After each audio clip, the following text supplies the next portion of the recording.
even broke a sweat, homie, this practice. Pondering my next move, staring at my track list. Hope I ain't missing my window. Praying like a Baptist, Seattle's own. Tired of this Game of Thrones. They made a list of the best rappers, and guess who wasn't on? While the disrespect continues, I'm steady packing these venues. Guess if you ain't at the table, you on the menu. And I'm that spitter, baby. They don't want you to see, but everybody south of Capitol Hill's rocking with me. Boys smoke the trays and ponder getting their life together. I'm comfortable with my role, so I'm like, whatever. Me? I ain't got a job, but I work hard. And you don't work hard, but you got a job. The irony is I'm judged while you feel the applause. I'm slept on, that's why I had to set this alarm. My dudes is armed, I'm armed with this arm charm. Body banging like she got that cream from Barry Bonds. Yeah. I did it for the city, I did it for the love, I did it for the people, I did it for us. That Dre season is here, a real hitter with a mic, I'm everything that they fear. With that hood ain't the same, I was all on their ass, I'm level-headed. So yo, my dudes love when I spaz, and I'm so over Seattle's passive-aggressive attitude. They don't call you back, what they really saying is F you. While I'm from the same place, I move at a different pace. I prefer if you just said it to my face, damn, I did it. I did it for the city, I did it for the love, I did it for the people, I did it I hate for these us. average dudes with they average spit, writing average rhymes, knocking average chicks. The closer I get, I can feel the people starting to shift. I'm loyal to a fault, and everybody can't come with. Rap's a rich man's game, I'm only playing with change. They bang models and singers, I'm knocking my own flame, I'm different. The crowd, I move with the chosen few. Black thoughts, I could be the front man for the roots. No diamonds and gold, I'm on my sticks and stones. If we can see your panty line, you should have on a thong. My team is strong, through this fire we forged a bond. And they already know what it is when I get on. To the hearse, party like it's December 31st. When I'm on my deathbed, I probably cracking my nurse. You ain't got the bars to compete. I'm a verbal athlete, deflating these boys so they say that I cheat. Damn, I did it. I did it for the city, I did it for the love, I did it for the people, I did it for us.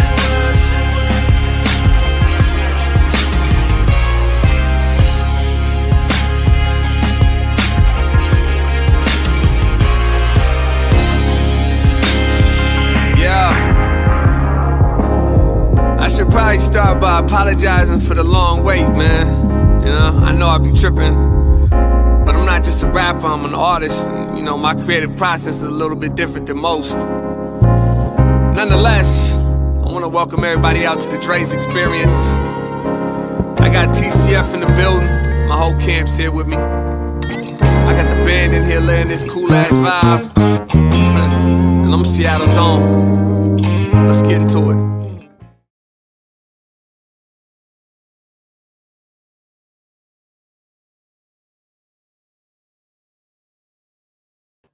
Grand Rising and good morning, everybody. Happy Friday Eve. Welcome to the Morning Update Show. I am your co-host, Trey Holiday. And boy, oh boy, we got a lot to get into today. I got to bring in my guy, my co-host with the most. Big O, what up, Big O? Trey Holiday. Hey, happy Thursday, my friend. Man, it's Thursday and it's Throwback Thursday. And guess what? We're going to get in the time machine today with the Postman, with Devon and Kiana Pickett. We got some stuff that goes back to 2018, right when they first opened and everything else. And we're going to be joined by Devon Pickett later on in the show. We're also joined today by Renee Ricchetti, who's a journalist with the Seattle Gay News. You guys might remember Renee. She filed a claim or a case against the city, Seattle Police Department. And around a blast ball, July 25th. July 25th, people who watch this show regularly, you guys remember that's the day that like Converge. We're like, yo, that day it was wild. But anyway, Renee filed a claim and OPA made a decision on that, and it was not sustained. And we're going to talk to Renee Ricchetti about that as well. But this right now is a perfect moment to remind you to tag and share the stream.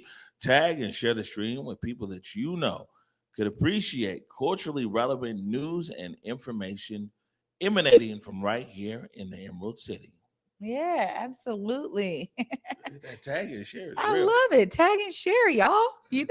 Help your friends also get educated and acclimated to the news right here that is culturally relevant. Love it. All right, so we got a few interviews today. So the headlines are short. So we've only got 2 headlines here today, but big deals all in the same.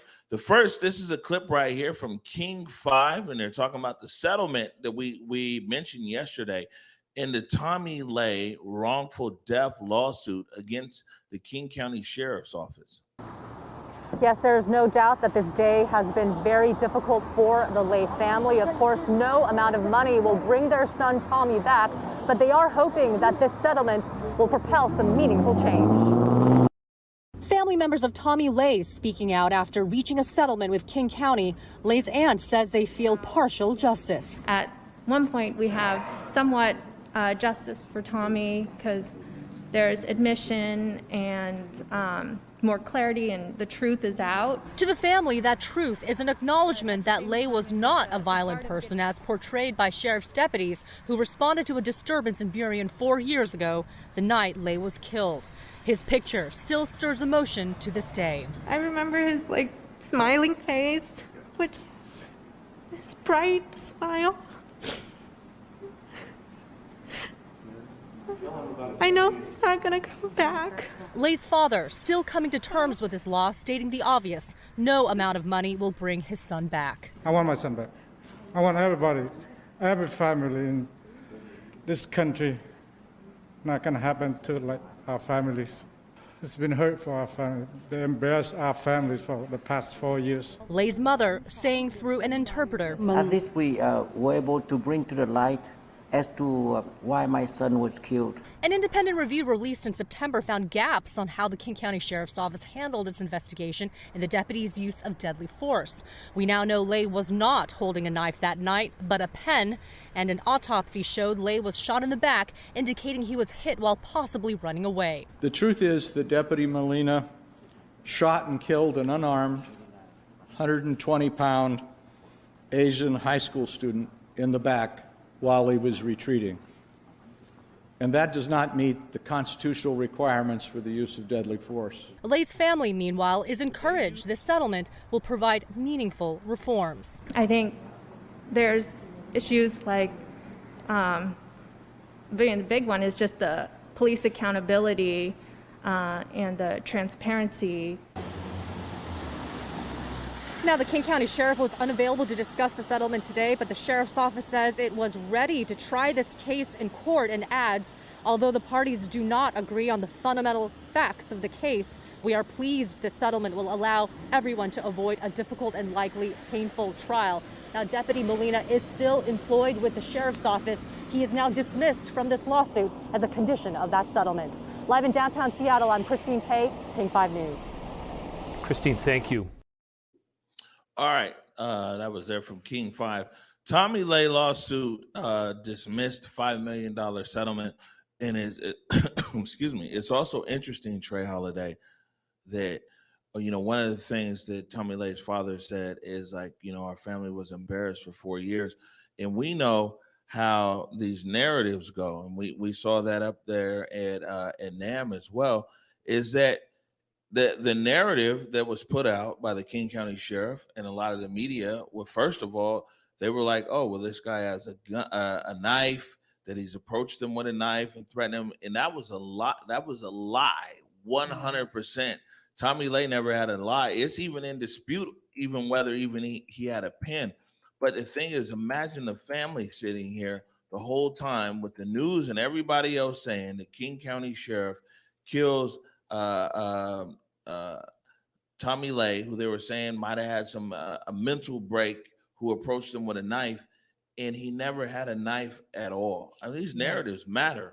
They really do. And even when the evidence comes out, and they talk about the fact that he was shot in the back, it is another key indicator about abuse of power. And this is what so many that have been taken to the streets, and clearly his family, when his father, says that, is, we understand it. So much of this, again, falls on the family. And sometimes when they talk about these things, we just saw, you know, abuse of power in Tacoma, right? With somebody delivering papers and, you know, somebody being able to say, the sheriff being able to say, oh my gosh, I was in fear for my life. And it brought out 42 police officers. These kinds of tactics are something that unfortunately we see play out in a negative perspective with regard to police force. And I think that it's important that we understand the details of this narrative. I also think it's one of the things that's really unfortunate to me, with regard to the Tommy Lay case, is that sheriff still has a job. That's part of it where, you know,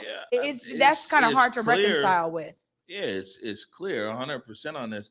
That, I mean, time after time, they fumbled this case all the way around, and independent investigations found that, I mean, there was even bullets that were fired that went other places. No one followed up on where those bullets went. They said Tommy Lay had a knife. He didn't have a knife. They said he had a pen, but where a pen was found, they're saying it wasn't possible for him to be actually holding that pen. They besmirched this young man's character, some everything else. They even wanted to bring the 90-year-old grandmama into an actual courtroom here during COVID and everything else.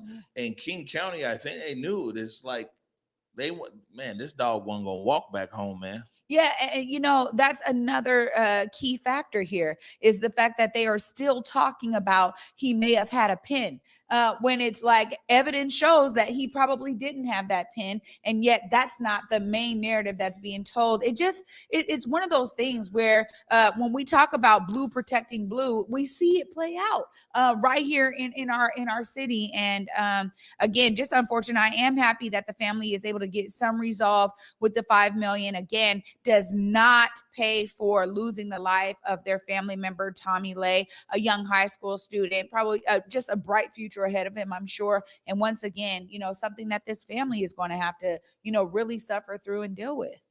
I think the biggest thing is that they said that he was approaching them, but then at the autopsy said that he was shot in the back. So, man, we got another headline. We're going to move to later on in the show. We got Devon Pickett waiting in the green room right now. We're going to take a short break. When we come back, we're talking to Devon Pickett, who is the CEO of the Postman. You're watching the Morning Update Show. Community Voices returns for 2021 with 2 very special episodes that examine the shifting demographics and cultures of Seattle. Converge Media proudly presents Community Voices, the Vanishing Seattle edition. This is a 2-part special that examines 4 Seattle neighborhoods: the Central District, Chinatown International District, the University District, and Ballard, all Seattle neighborhoods that have experienced great change and displacement due to gentrification, rising rents, and development, as well as found creative ways to stay rooted and resilient. Also, all neighborhoods that have a long and proud history, culture, and traditions that combined help shape the face of the Emerald City as we know it today. The Community Voices episodes will include films plus discussions with local small business owners and community members.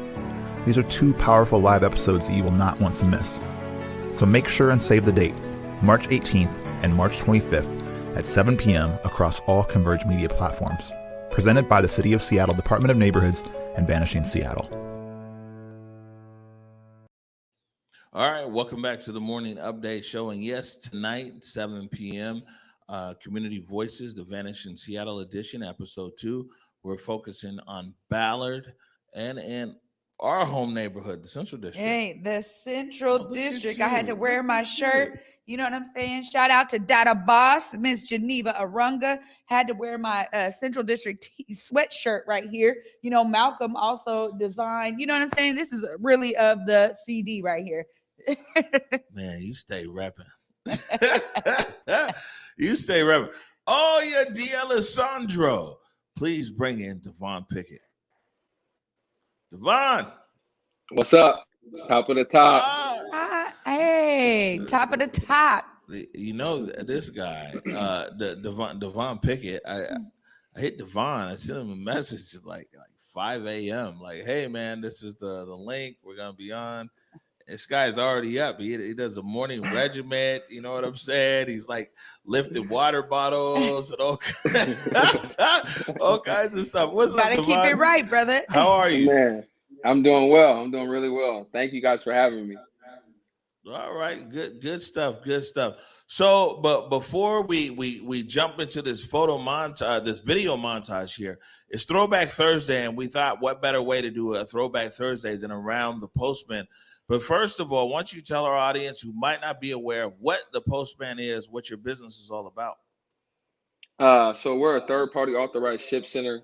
We specialize in providing services, mail and business services for the community. There's a bunch of different services that fall under that umbrella. One of the things you get to send through 4 different carrier options.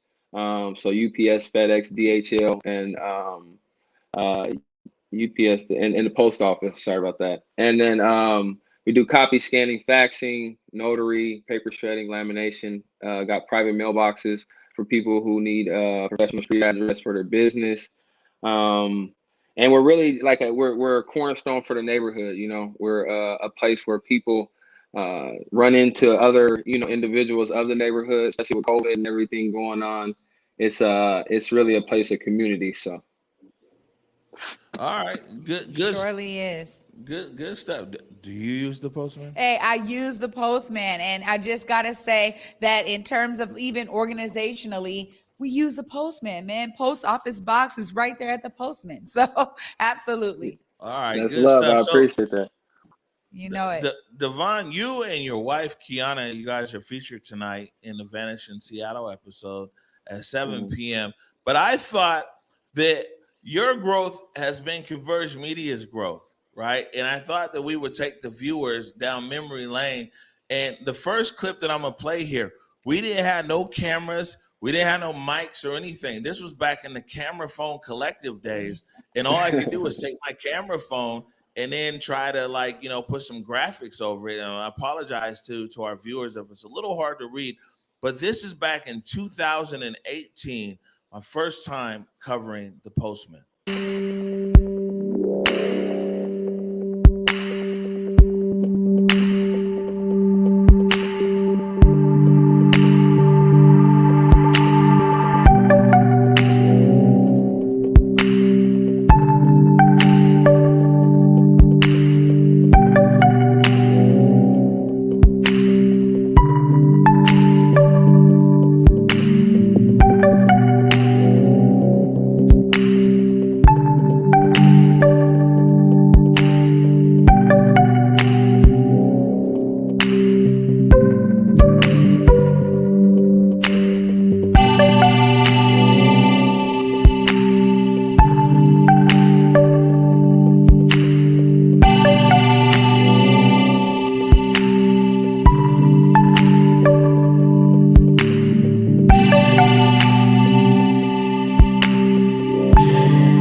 I remember that, Devon. I was like, yo, man, I just want to tell you guys a story. All I got is my iPhone right here. But if you just let me take some pictures and video, we can tell people about you. Yeah, that was major, man. I mean, just looking back on that, it's just it's a testament to just starting where you're at and then just building on that. You know what I'm saying? Because of course, now where you guys are at as a media coverage, I mean, outlet is way surpassed that, and even us in our business. So when I see stuff like that, I just it gives me joy. It's a testament to the grind, man. Absolutely. I think, so much of the resilience in our communities is really about putting one foot in front of the other. And you guys do that exemplarily. So thank you for that, because I think so much of what is needed is for our people to actually see the examples within our community. And you guys are also displaying lots of Black love, I gotta say, also amongst your business. It's like a twofold. Yeah. So even with that, I think that once we start to understand I feel like the country as a whole is a business.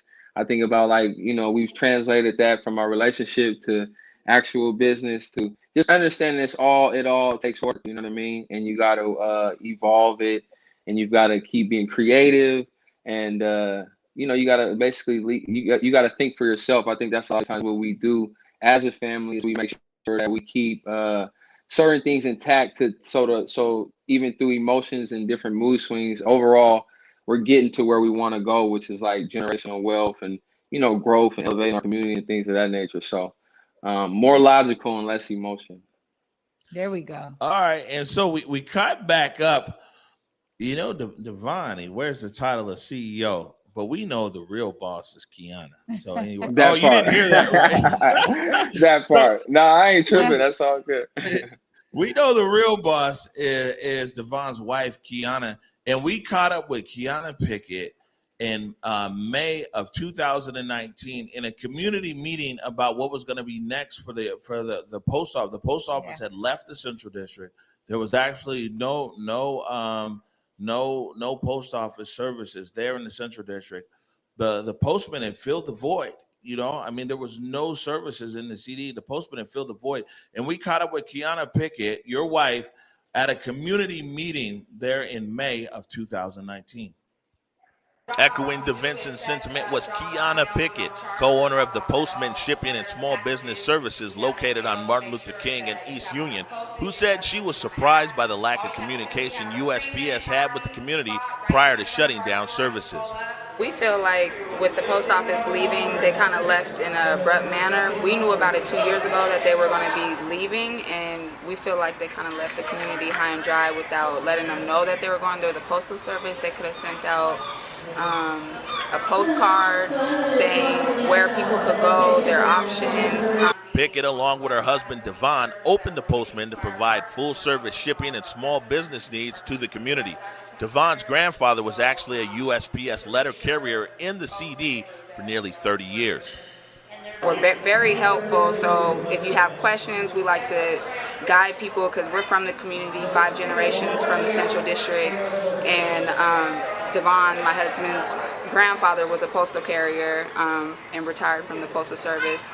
And so we feel like it's important to continue pushing the mail through our community, and because our motto is keeping communities connected, and that's what we're doing. When the post office left, we're here. Although Pickett agrees that the Central District should not be deprived of a post office since it is something fundamental to the community, she's also quick to point out that in her eyes, the private sector stepped in to fill the void when the government pulled out, and that the postman provides most of the same services that USPS offered and more, including shipping and receiving of FedEx and UPS, as well as a notary service, and that their emphasis on community means that doing business with the postman ensures that money stays within the community. We're African American, we're young, we're entrepreneurs. The money that we make goes right back into our community. Our kids go to school in our community. We shop at the other businesses in our community. We live in our community. We pay rent in our community. So with the post office closing, with us being there, it's really bringing the community closer together, we feel like. Pickett said that as her and Devon continue to see the population of the Central District increase and thus the demand for shipping services increase as well, they plan to open several more of the postman locations across the Central District to meet the growing demand. We have expanded services, and we plan on having multiple locations right in the Central District. So 98122, you're going to find the postman in 3 different locations within the next 5 years. All right. So, first of all, Kiana Pickett, Devon's wife, she was out there pregnant, holding it down. She is a superstar. She is a superstar. We got a thing in our family. We don't do excuses. So that's just with that. She just represents that in that regard. Like that's what's gotten us to where we're at. You know what I'm saying? So it's something we kind of joke about, but we be serious about. And she definitely lives that. So She embodies it for sure. Oh, I love it. And you know what? The thing is, too, is that I think it was great to have some real representation talking about the legacy of Black families in the Central District at that meeting in particular, because it was such a mix of newer community members, some who didn't have that understanding or that history, were just trying to figure out what to do in terms of postal services. You guys really stepped up and filled the void. Absolutely. I remember being at that meeting. Oh, it was like, we need to capture this because so many people were trying to figure out what to do. Yeah, I remember being at that meeting too, because we had just raised enough money that like we had a Canon EOS. I was so excited. We had a Canon EOS. We just worked out some audio situation there. We bought a Zoom. We had stick mic. You know what I'm saying? We had a mic flag, and I was like, "Yo, we're gonna cover this. We're gonna tell community stories." And that actual segment was 8 minutes long. It was like real community news.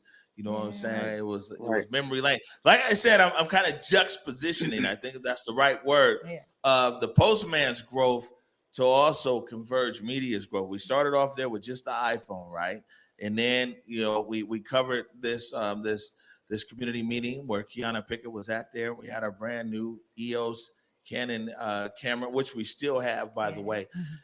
And now, Devon, wow. We caught up with you and your wife for this segment that we're going to play right now. The full thing is going to air tonight at 7 p.m. But this is a segment in the Vanishing Seattle episode for tonight.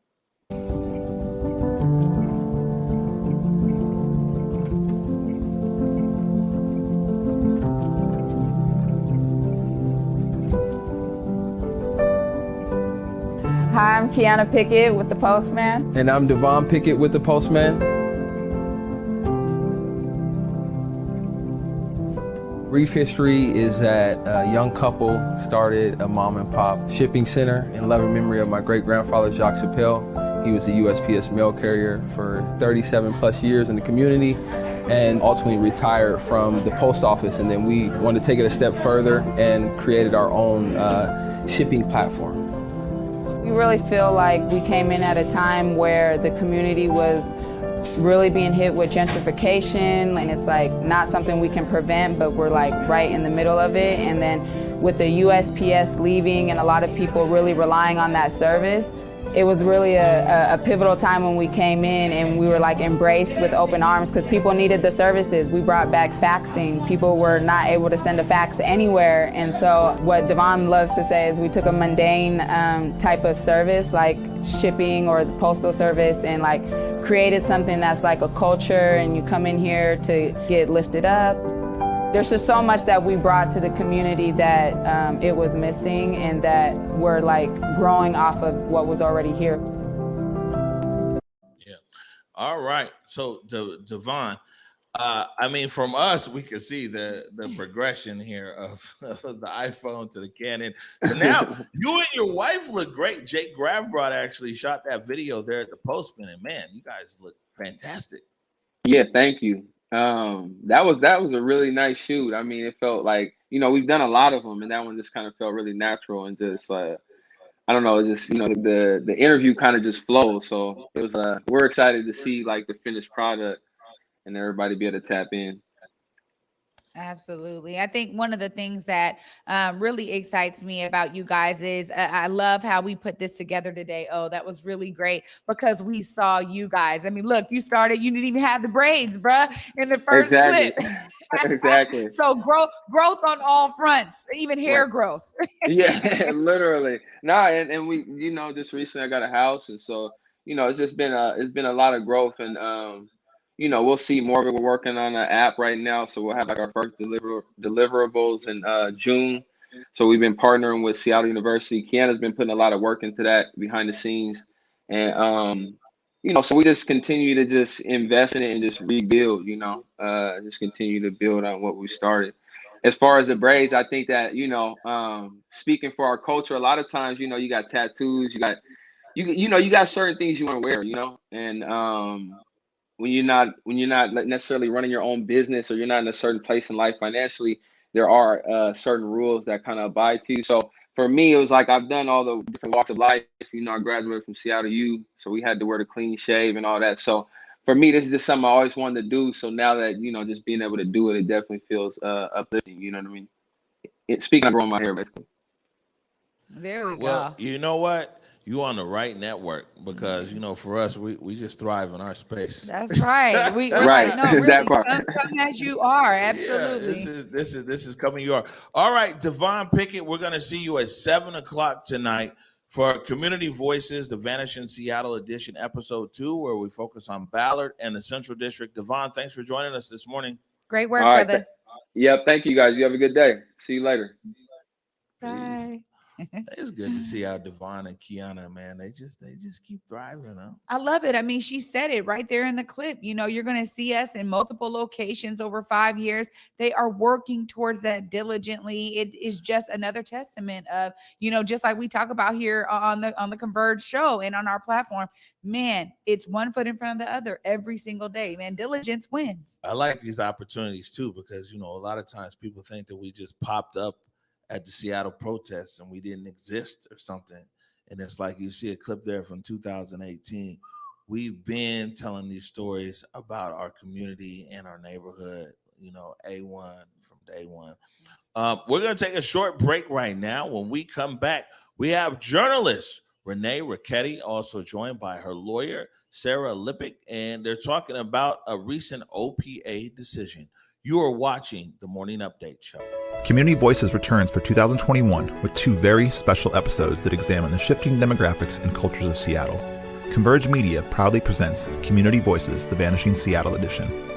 This is a 2-part special that examines 4 Seattle neighborhoods: the Central District, Chinatown International District, the University District, and Ballard, all Seattle neighborhoods that have experienced great change and displacement due to gentrification, rising rents, and development, as well as found creative ways to stay rooted and resilient. Also, all neighborhoods that have a long and proud history, culture, and traditions that combined help shape the face of the Emerald City as we know it today.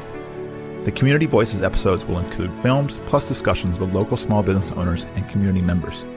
These are 2 powerful live episodes that you will not want to miss.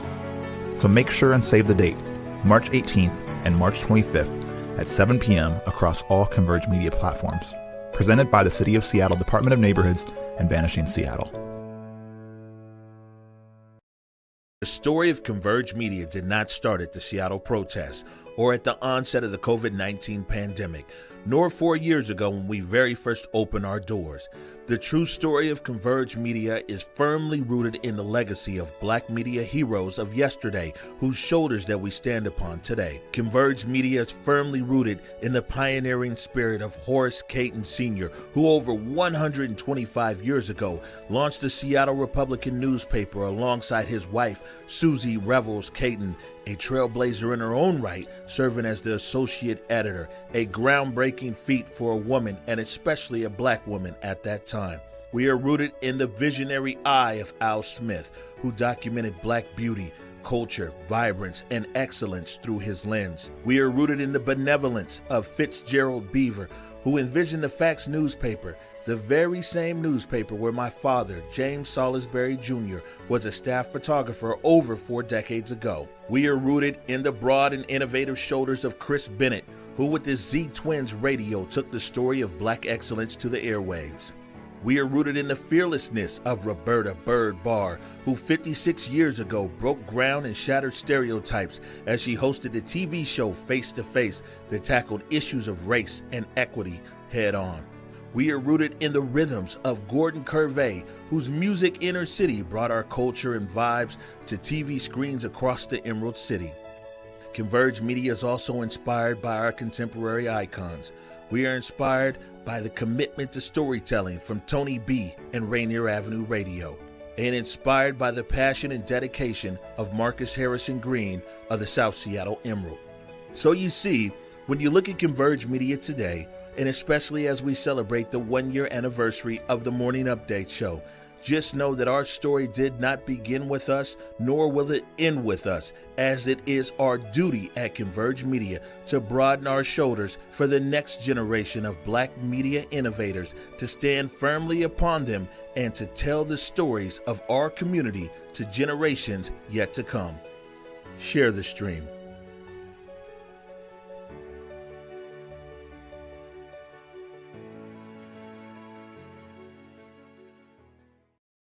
Share the stream. Yeah, share the stream.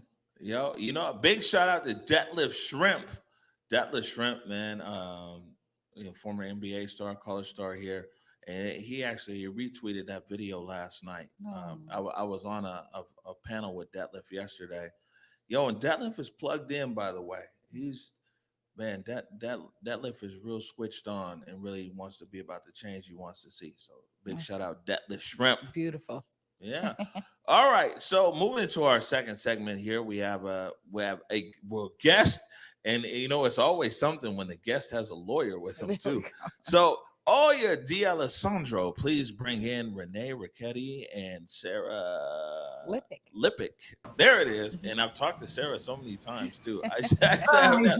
Hi, you guys. How are you? How are you? I'm doing great. Thank you for having me on the show. I know I love Converge Media. I love you, Amari. I love you, Trey. Love seeing your outfit. So thank you so much for having me on. Yeah, absolutely. No doubt. Whose phone is that? It's another. Is that somebody? I know, Renee. Someone's calling you. I know you're a journalist with the Seattle Gay News. Yes. Someone is pulling up your phone right now. They got a hot tip for you. But before we get going with all of this, though, I wanted to be able to say, me and Renee were literally side by side on many a days and nights covering the Seattle protests. Mm-hmm. It was real deal. Renee, them stripes is there. Oh yeah, it was intense. Many of the times it was very intense. And Amari, you were there. Jake was there. Bobby saved my bacon a few times. Because those Seattle Police Department officers, they were out and they meant business. And of course, the munitions they used, the militaristic tactics they used, were used on the press as well, especially on July 25th. That was probably the craziest of all of the different protests that we attended as members of the press. Yeah, I think people who watch the Morning Update show, they know that I don't really talk about dates. Of course, there was the Flashpoint Day of the Pink Umbrella, which we all know. Yeah. But the only date that I stick on is July 25th, because that day, my friend, we got whooped. And like Absolutely. I said, see, it's not just Converge. It wasn't just Seattle Gay News. I mean, man, the press got whooped that day, like intentionally. But I want to jump into your case here. We've been following this from day one. And want to let everybody know, I actually reached out to Director Meyerberg at the OPA, the Office of Police Accountability, and we didn't hear back from OPA, which we usually do. And I will say that they're really pretty good at getting back to us, but we didn't hear back around this case. But before we play a video that you provided here, I want to let the audience know that it was provided by Renee. Either you or Sarah, you could tell us about, what transpired going into this case you filed with OPA. Yeah, so on July 25th, I was doing my job as a member of the staff at the Seattle Gay News. I was, assigned to photograph the protests.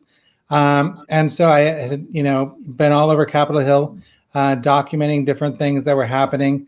And at one point, it became very spacey.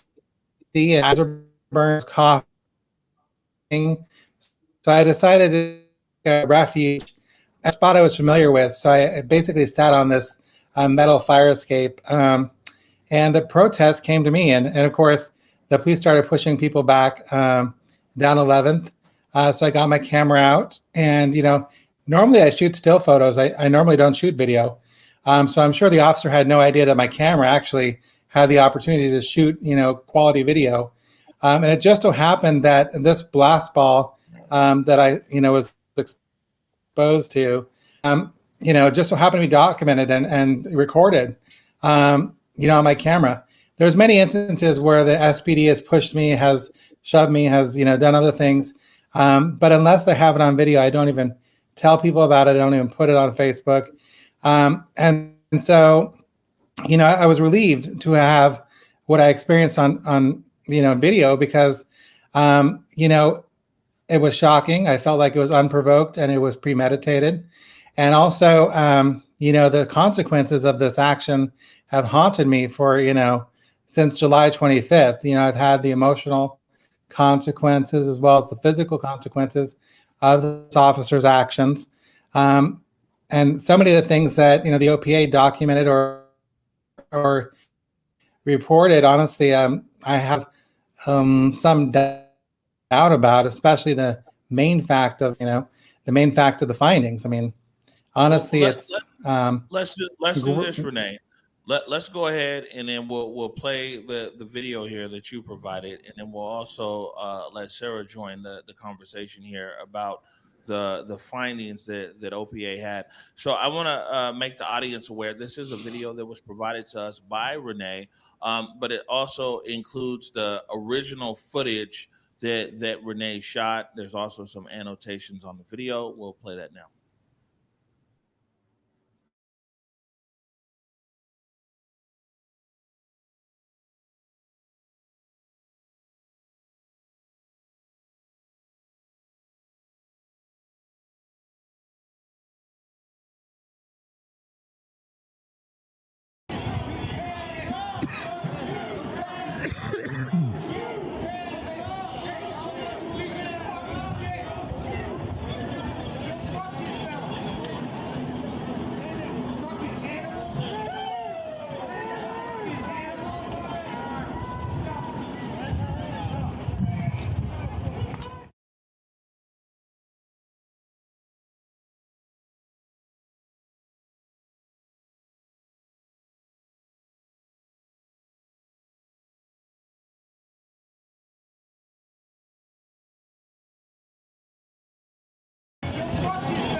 All right, Sarah, maybe you could tell our viewing audience what they saw right there. Sorry, could you repeat yourself? I said maybe you could tell the audience what they saw right there in that video. Right. So it looks to us like an officer gets off his bike, walks towards where Renee is sitting, and kind of casually pulls the pin out of a flashbang and throws it. It hits her. Renee hasn't mentioned this, but it looks like, that caused permanent hearing damage for her. So it's not a minor scare, it's a real injury, and an injury that would be considered a type 3 use of force by the police standards and under the consent decree. And a type 3 is when there's, lasting damage to any kind of body function, including hearing. And so that's what I see happening. Did you want to? I can talk about the OPA's decision about what happened as well. Well, I know you're a lawyer, so I'm sure you can talk ad nauseum about it. But I used to work in the city office of Inspector General, so my whole job for a year was reviewing OPA investigations. So I have that in addition to just being able to talk a lot. Yeah, well, I mean, the reason we're on here is like when you guys first filed the case with OPA, we did an interview, and we also interviewed Director Meyerberg around that time. And now there's been a decision that has OPA made a decision. Maybe you can, Sarah, tell everybody about what the decision OPA made was. Okay, yes, and I'd like to point out actually that two things have happened. The last time that we talked about the fact that Renee's injury was a type 3 use of force, and that under the consent decree that is required to be investigated not just by OPA on the basis of a citizen complaint, but also by the force review board. And that's to check for possible policy or training issues, systemic type issues that can affect that injury. So the other thing that's happened since the last time we talked is that the Office of Inspector General looked into the fact that Renee's case was never referred by OPA to a force review board review. And so there was a letter from Office of Inspector General saying that this looks like a policy gap, and that Renee's the type of injuries that Renee suffered should be referred to a force review board. So that's something that was recommended by the OIG. It was a matter of interest to the city council, to city officials, and that's something that has been silent since. We haven't heard anything from OPA about how they're going to handle these types of injuries in regards to the Forest Review Board. So in Renee's individual case, I think something happened that is predictable but still deeply disappointing, and that's that the OPA found that there was no violation of policy when Renee was hit by the blast ball when it was thrown at her by this officer. And I think, like a lot of OPA cases, it seems to demonstrate this pattern where the OPA, rather than looking for truth, seems to be looking for any faintly plausible thing that a cop could say to justify. Let me jump in right here. Isn't it that the use of less than lethals, and especially on that day in July 25th, the use of less than lethal, there were a bunch of different things that went along with it. That there had the officer had to feel that their life or their safety was in danger. There, you know what I'm saying? There had to been a verbal warning from the person to be able to move. You can't use a flashball to drive people, move them in a certain direction, and some of everything else. That being said, when this was researched by OPA, did that officer who threw the blast ball feel that his or her life was in danger or safety was in danger, and that's why the flashbang was thrown? He claimed he was just throwing a flashbang and didn't see Renee. Well, I mean, already right there, that's against the Seattle Police Department policy. One would think, yeah. Munitions. Yeah. So the issue is that he claimed that he had found a flashbang grenade on the ground that had been thrown by officers but had not discharged, and that because of that, there was this dangerous, grenade laying around that needed to be disposed of. And so he said that he was told by his sergeant to so-called blast out, which is apparently to throw a blast ball or a flashbang in a random direction. But he's saying that he's trying to dispose of it safely, and that it's dangerous to try to put the pin back in. So that's the story that we hear. I don't find it credible for a few reasons. For one thing, in Renee's video, you can see the officer is riding on his bicycle and gets off right before this happens. So it's kind of not super plausible to me that someone would take a live grenade that had its pin removed, put it in their pocket, and then take a bicycle ride, and then get off their bike, stow their bike, and then be like, oh, I'd better do something with this grenade. So that part by itself is not very plausible. Second of all, in the video, as you can see that Renee provided, you can see him removing the pin. You can actually hear the sound of the pin falling on the ground. So the idea that it was a live grenade that needed to be disposed of because the pin had been removed just isn't credible on that basis, because you can see him taking the pin out. He also says that he was told to blast out by his sergeant. We don't hear any of that on Renee's video. And I will say we have asked for, for the videos related to this case and have not received them, neither in discovery in our lawsuit nor under public records requests. So. Well, sorry, Sarah. This is it's so disheartening to hear when we talk about all of the facts that you guys are laying out, and for OPA to find no fault with this officer or no fault with the action itself. I want to ask you, Renee, putting yourself out there and your story out there, I think is so integral for people to understand some of the nuance and details that happen as cases kind of move forward in this regard. What are you hoping that the public really gathers from, you sharing your personal story in this way? Well, for me, I think police accountability is important. I feel like some of the militaristic tactics that are used by my local police department as a member of a citizen of the city of Seattle, need to be reviewed, and that no officer is above the law.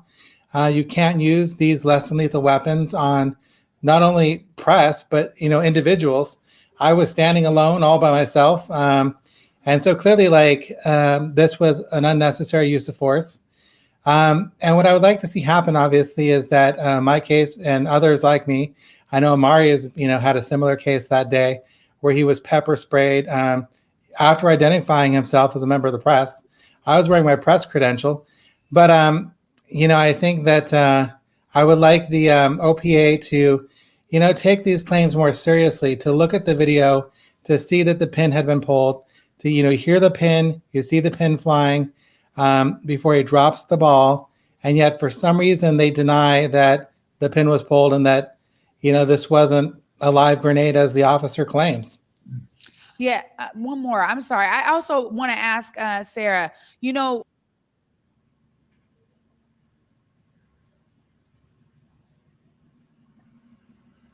I'm so sorry. My sound seems to have gone out. Yeah, the audio dropped. Yeah, neither of us can hear. Okay, can you guys hear us now? Yes. Okay, great. Sarah, what I'm wondering is that what kind of recourse do you guys have at this point? If OPA is saying this, what now can be done to move this forward? Well, that's another big problem with the OPA process in general. There is no appeal. Once the ruling has been made, there's no appeal. There's nothing you can do to say we think new facts have come up, or you got something wrong, or there's an issue with the decision, the determination. It's over. If you think there's been misconduct by the OPA in the course of the investigation, then you can make a complaint to the Office of Inspector General. But that would be a complaint about the OPA's behavior. It can't be a complaint about the underlying behavior of the officer involved. So this is it. I mean, this process, because of this ruling, will not lead to any discipline for this officer. It's not impossible. The chief can do things without an OPA investigation, right? So the chief can review the facts and decide that there needs to be discipline. Someone in the chain of command could make that decision without an OPA investigation. But it's dead at this point for the most part. I think.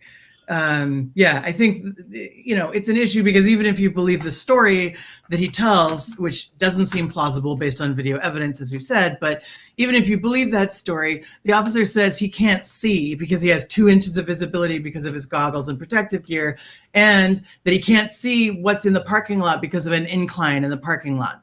So that just seems, it's like, at the very least, it's negligent, right? At the very least, why would you throw a grenade in a direction where you can't see where it's going? Why wouldn't you then look at where it exploded? Just follow it with your eyes as you throw it and see where it goes. You would see yourself hurting someone, because that's the other thing. The other requirement when you're using these weapons is that you're supposed to check and see if anyone's been hurt. You're supposed to offer them aid, and they didn't offer any aid or assistance.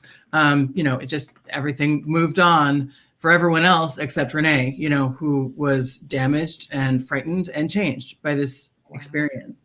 So there's no appeal, and there should be. I think that's one of the issues. If people want a specific thing to talk about in the police accountability process, I think, in some senses we have good rules, they're just not being followed. In other senses, we don't even have the processes to make an appeal to this process. Wow. Right. And so I just wanted to end, but before we let you drop off, Sarah, because we're going to continue our conversation here with Renee on a journalistic tip. But I did want to point out that we don't actually, Converge Media, no one in Converge actually has a case on July 25th, but everybody at Converge Media definitely got their ass whooped. You know what I'm saying? 100% is there. So many people, a lot of people open cases on our behalf. They looked at the stream and saw how we got our asses whooped that day. You know what I'm saying? And it wasn't just us, the Associated Press, the Capitol Hill Times, the Seattle Gay News. It was like, man, press meant nothing, and people were there, well credentialed. We'll catch back up with you, Sarah, and we're going to continue our conversation here with Renee. Thank you. Thanks, Sarah. Don't forget, there is recourse in a lawsuit if you choose to go outside the OPA process. Take care. What happens right now, we're letting it play out, but we'll let you know. All right. So Renee, we've only got a few minutes here, but I thought it was important as well, especially when people come on and talking about police issues and everything else, members of the media, but the Seattle protest wasn't the only thing that you've been covering. We want to play a clip right here. The other day, and the thing is, Converge, we have a coronavirus update show with me and producer Nikki Barron. This show was started to inform our community about coronavirus. But Renee, you had a one-on-one with Dr. Fauci. I want to thank you again for doing this interview. I know that you're a very busy person these days. It's a pleasure to be with you. Happy to do it. I think I speak for the vast majority of our readers when I say that we appreciate your candor and reassuring presence during the ongoing COVID-19 pandemic. As you know, we in Seattle have been acutely touched by COVID-19, especially during those early days of the pandemic. I often tell people that you appear to be the same person in a figurative way that I met high atop the Sheraton Hotel and Towers in 2007, as you were in town for the AIDS vaccine conference. I was wondering, how has your life changed in personal and professional ways since becoming a household name? Well, there's the good and the bad about that. It's been a most unusual year, somewhat surrealistic in that the enormity of the problem and the acuteness of the problem. All right, Renee, we've only got a few seconds here, but man, tell us. I mean, that was your second time actually interviewing Dr. Fauci, and now Dr. Fauci might have been known nationally back then, but definitely internationally now. What was Yeah, absolutely. Dr. Fauci is the person of the moment. Clearly, the course of the pandemic rides on his shoulders. You know, he's an 80-year-old man. However, he has amazing amount of energy. He says in our interview basically that he hasn't had a day off since the pandemic began, but he understands the importance of his work, his advice, not only as a member of the Trump coronavirus task force, but now as an advisor to President Biden. He is basically was originally recognized as a leader on the HIV/AIDS issue. He began working on that in 1981 before he became the director of the National Institute of Health, and so in 84, I think. So basically, I had a chance to interview him again, thanks to Unite Seattle Magazine. That interview will be out April 7th in Kroger stores and in newsstands, and it's going to be available on Kindle on Tuesday. Also, I did a Q&A version, which is was out Friday. It's out now. And that's just a full Q&A interview, question and answer with Dr. Fauci. So you can go ahead and pick that up. I believe I have a copy of that right here. Then also Malcontent News, as a field producer, thank you very much. As a field producer for Malcontent News, I offered the video obviously to them. And so they had a special airing of the interview last night. And we've gotten a lot of positive feedback. Dr. Fauci is really just the nicest person. He's basically the same person on TV that you meet in real life. He's just so generous with his time, is explaining such complicated issues so relatively easily. We have to remember that he is actually also a scientist and is one of the most cited scientists in peer-reviewed scientific journals. Really, Dr. Fauci is just an amazing human being, an amazing politician, because obviously advising 7 presidents and, working in the Trump administration, you really have to be a good politician. But also he's a great, he's done such good work for public health. What an amazing man, and what an honor it is to talk with him personally. Wow, Renee, we can't thank you enough for bringing your story right here to Converge Media. Thank you so much. And great work with your work with Seattle Gay News. Amazing. Yeah, and no problem. We'll be checking back in with you soon. I mean, I'm sure we'll hear back from Director Meyerberg and get his thoughts on that decision there. And when we do, we'll check back in with you. Okay. Thank you so much. Thank you, Amari. Thank you, Trey. All right. Have a good one. Bye. You too. Yo, so let me tell you that when it was funky out there, man. Like the protest coverage, man, it was no whatever's given. If you had press on, wearing press credentials or not, or anything, man, it was funky. And Renee was out there every day. You know what I'm saying? Covering that. And it's also good. I mean, I also like to, and that's what we talked about this part briefly here about Dr. Fauci and her interview with Dr. Fauci, is people could see that it's like the professionals that were out there covering the Seattle protests, that wasn't like the only thing that they got going on. You know what I'm saying? Right. And that, I mean, Renee covered the protest. She can talk to Dr. Fauci. Yeah, there we go. It's a great way to see, the versatility of what you can expect right here with Seattle Gay News. And I like that she is also with Malcontent, right? And then also with that United magazine. I mean, sometimes it just takes a convergence of media, as we know here, with South Seattle Emerald, Rainer Avenue Radio. I mean, we got to have that connection. All right. So before we get out of here, we got a few things. First up here is there's vaccinations coming up. Yes, there is vaccinations happening today. And I have my notes because during the phase 1B/tier 2, it goes to high risk critical workers in the following industries: agriculture, fishing, vessel crews, food processing, grocery store, food bank, corrections, court of law, public transit, and remaining first responders. Also, people 16 years or older who are pregnant or have a disability that puts them at high risk for severe COVID-19 illness. Anyone 65 years and older, all people 50 and older who also live in a multi-generational household, all workers at risk in healthcare settings, educators and school staff are pre-kindergarten through 12th grade, and childcare workers. Also, people who live or work in long-term care facilities. So you guys can call the YMCA at 206-382-5000. Press 8 for registration, and somebody will get you registered. That's happening today from 1 to 4 p.m. at Bailey Gazzard Elementary. All right, good stuff. Yeah. It's good to get this vaccination stuff out there. There's a lot of collaborations happening with community members. And so I love seeing that, that people are getting it out there and making sure people on the ground know about these vaccines. Yeah, good stuff. All right, so tonight, 6 p.m., a special time, we have Clap Back Culture. We got a nice overlay for that. Join Julia Jesse and Mike Davis, South Seattle Emerald, at 6 p.m. special time tonight, 6 p.m. Pacific time, 9 p.m. Eastern, because Julia brings in that East Coast audience. So we want to check you guys then. Is my hat been crooked the whole show? All right. And then tomorrow we have Shukri Olo.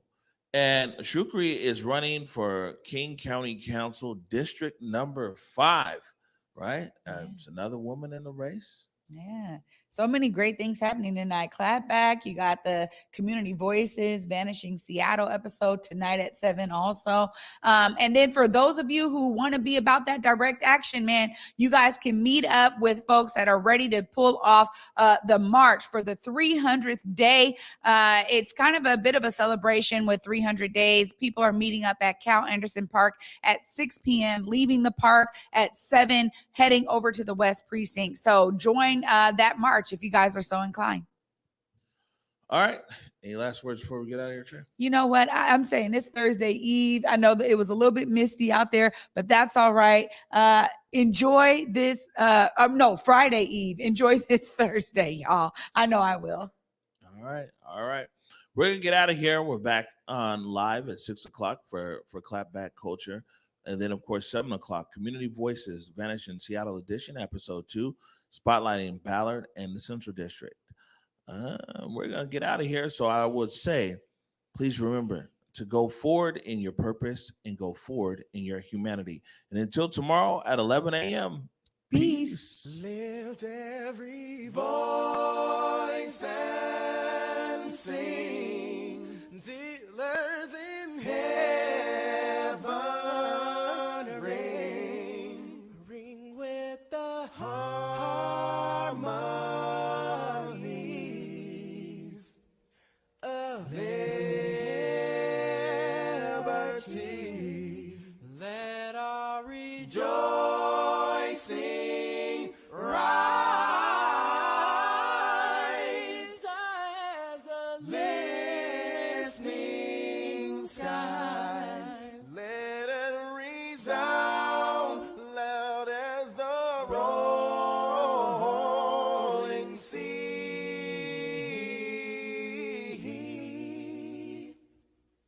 Sing a song full of the faith that the dark past has taught us. Sing a song full of the hope that the present has brought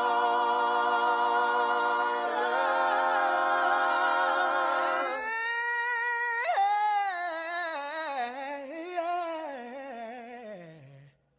Facing the rising sun.